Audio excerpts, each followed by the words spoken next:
Hello, respected viewers. I'm George from Ireland, so welcome back to my channel once again. And I'm commenting on the state of American politics, in particular the Republican Party and Donald Trump. Well, a year from now, they'll be picking their presidential nominees, the Democratic Party, and indeed the Republican Party. The GOP, as it's known, the Grand Old Party, that's the Republicans. So it's highly probable that Trump will be their nominee. And there was a few months ago saying, well, will he ever stumble? Will they recognize his yesterday's man? Will they go to Ron DeSantis? The one thing is, Trump being 76 and having a BMI of 35, eating all that junk food and so on, showing signs of pre-Alzheimer's. Will he be alive in a year and a half when the election takes place, the first Tuesday in November 2024? And there's obviously about 10% chance he'll die by then.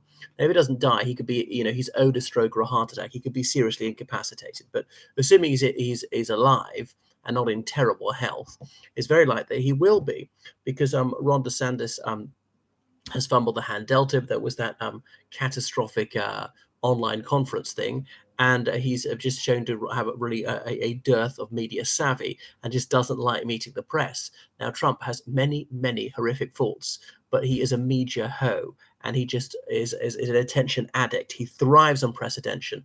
He really believes that all publicity is good publicity. The only thing worse than being talked about is not being talked about. He'll do anything to make a splash. So he's got name recognition. He's always in the media. Okay. And I remember people got a bit bored of him. He went quiet, fairly quiet for about a year. He's come back. Obviously, he's not got the sort of sky high viewing ratings he had when he was sort of president. But yeah, for an ex-president, this is extraordinary. And talent other than Trump is exiguous in the Republican Party. Now, I was a day one abominator of Trump. But I would just say that he's good at getting media traction. He's obviously grossly dishonest. He's completely immoral. He's a loudmouth ignoramus. He's loathsome in just about every regard. And yet he's quite a credible Republican candidate. What does that say about the state of that party? So Ron DeSantis is just polling well below him, and is raising far less money. There's Vivek Ramaswamy, I hope I pronounced his name correctly, who's never held any political office or even stood for one, the 37-year-old Indian American, and he's the one who's in third place. But Trump obviously had never held any public office, had never even stood for public office. He had flirted with trying to be a vice presidential candidate about 1988 for the Republican Party, but that went nowhere fast. So obviously it's not unprecedented, certainly now, for someone to be elected president who's either never had political office or never been a military officer. Remember, people like Eisenhower was elected president, never having held any political office. So, yeah, the Lincoln dinner showed the way things are going. But, Trump is in legal trouble on multiple fronts, facing federal charges, facing New York City charges for fraud and so on. He could be charged with things in Florida, indeed in Georgia. He's charged with over 40 things, 40 counts. Could get a 40-year prison sentence, has pleaded not guilty to everything.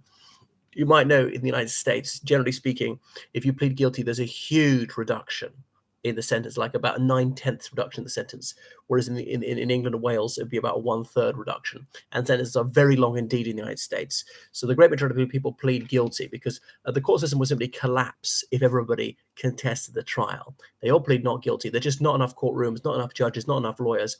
Even a short simple trial costs tens of thousands of dollars, even it takes just a matter of hours. So this very much incentivizes actually even innocent people to plead guilty.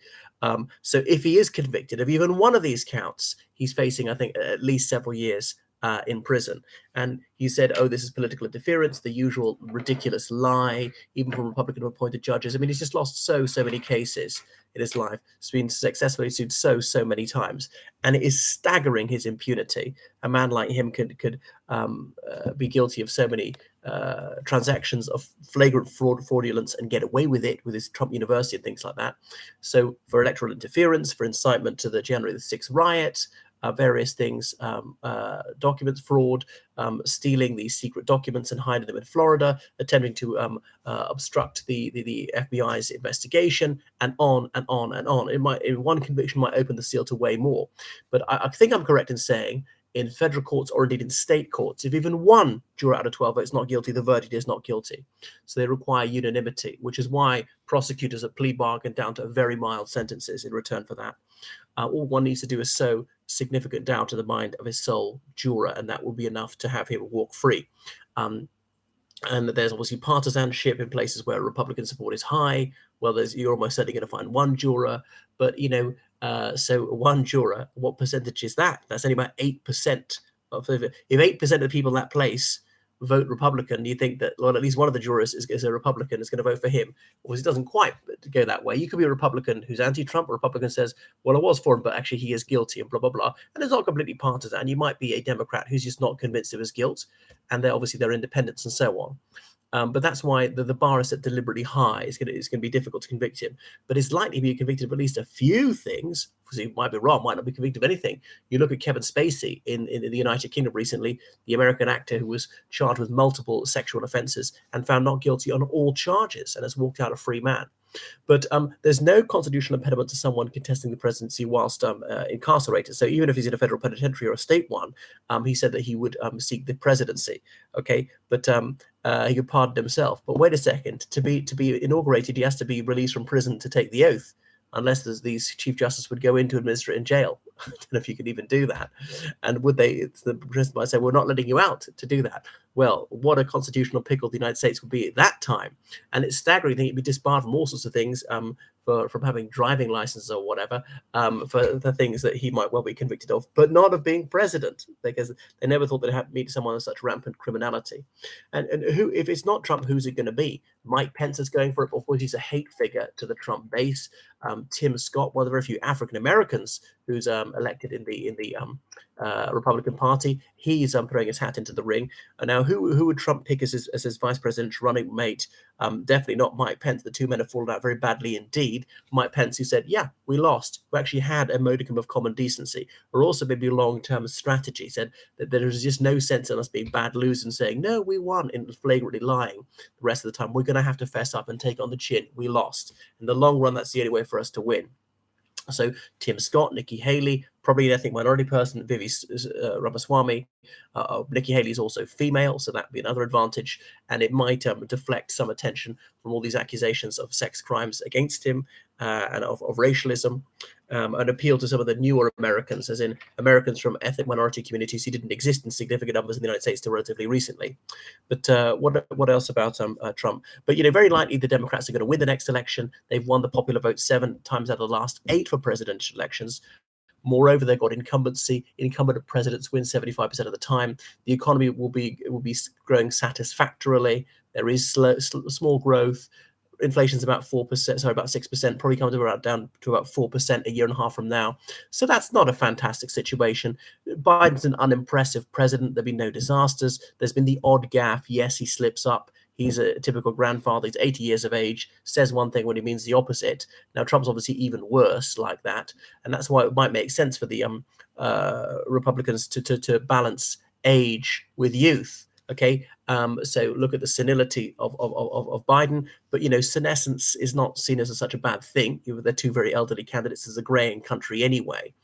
So remember, the Democrats, the last presidential election, got 51% of the vote, whereas the Republicans got 47% of the vote. And of course, it's not the popular vote; it's the vote in the Electoral College that counts, because each state is allotted, and indeed Washington D.C., a number of electoral votes, which is equal to their congressional delegation, and Washington, D.C., the same as the minimum number that any state has.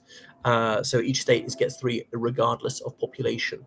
And because they've got incumbency, a slowly growing economy, and the demographics moving their way, the Democrats will very likely get higher than 51%, not hugely, 52, 53%. The Republicans got 47% last time. Might well be, with probably Trump's almost certainly going to be lower, like 46 or 45. Is Trump their only hope? I think he is, actually. Much though I loathe him, he probably stands a better chance than Ron DeSantis. And Ron DeSantis seemed an inspired choice.